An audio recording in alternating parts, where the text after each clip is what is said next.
How to change the language on Reddit app. Hi everyone, this is Kate from Create Login and Tell It. Now without any further ado, let's get started with this video. First of all, launch the Reddit application in your mobile device, and after that, make sure that you're logged in with your Reddit account.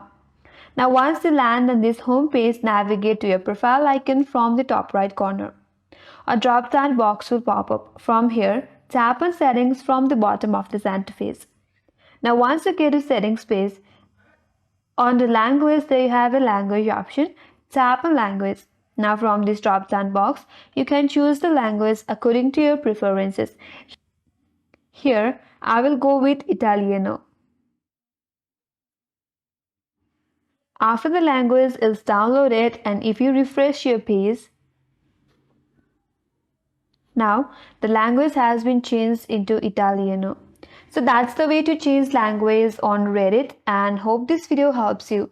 If you are new to our channel, make sure to like and subscribe. Thanks for watching, and I will see you in next video.